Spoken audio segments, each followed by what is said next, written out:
हज़रत इब्राहिम अलैहिस्सलाम अल्लाह जो दोस्त नबी ऐं मेहमान नवाज़ नबी हुयो, जेको महिमाननि खां सवाइ मानी न खाईंदो हुयो। 3 ॾींहं गुज़री विया, को बि महिमान न आयो। हज़रत इब्राहिम अलैहिस्सलाम बुख ते रहियो, महिमान खां सवाइ मानी न पियो खाए सघे।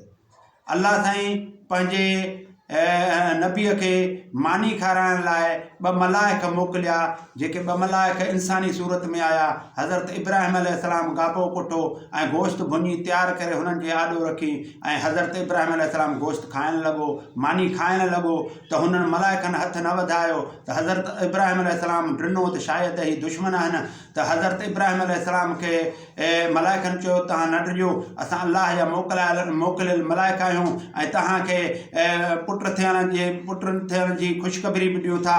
त हज़रत इब्राहिम अलैहिस्सलाम जी घरवारी तमामु कुरारी थी चुकी हुई, जेका मुस्कराईंदे चयो त मां त हिन महिल कुरारी आहियां, मूंखे औलाद कीअं थींदो।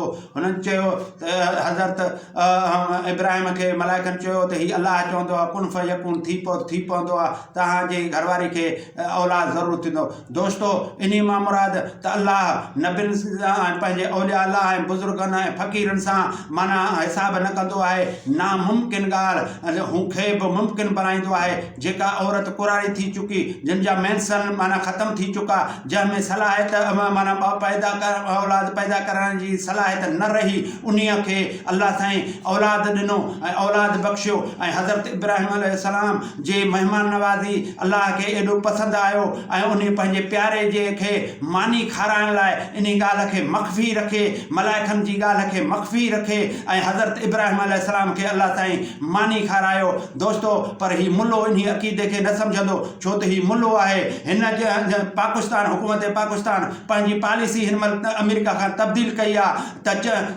चीन सां हिन महिल हुन नाता रखिया आहिनि। त हिन महिल वरी असांजे मुल्लनि उहो पाकिस्तान जो झंडो मदरसनि ते लहरायो आहे। छा इहे अॻु में मुल्ला जीए सिंध जा हुया? न, बल्कि इहे अॻु में पाकिस्तान जा हामी हुया। हिन महिल उहो असां बि पाकिस्तान जा असुल खां असां बि हामी आहियूं, इहे बि हामी आहे। मां तव्हांखे इहो ॿुधाइण थो चाहियां त हिन महिल हुननि खे ॿुधाइण था चाहिनि हुकूमत खे त तव्हां बि अमेरिका जी पॉलिसी ते हुयो त असां मुल्ला माण्हू बि तव्हांजे उन पॉलिसी तहत पिया हलो। हिन महिल तव्हां अमेरिका खां पंहिंजी पॉलिसी तब्दील करे चीन सां पंहिंजी दोस्ती जे लेवल सां तव्हां कदम वधाए उन जी पॉलिसी ते हलिया हो। त हाणे तंहिं करे हुननि खे हिननि मुल्लनि ॿुधाइण था चाहिनि त असां इन पॉलिसी ते तव्हां सां मुतफ़िक़ आहियूं। दोस्तो, हिननि खे इस्लाम जी एतिरी ॼाण कोन्हे, इस्लाम ते ही ओतिरो कमु नथा कनि। असुली हिननि खे माण्हुनि खे राज़ी करणा आहिनि। असुली पाकिस्तान त इस्लाम जे नाले सां ठहियो, इस्लाम सां गॾु पाकिस्तान जा बि असीं रखवाला आहियूं। असीं सभु इस्लाम खे बि सही नमूने सां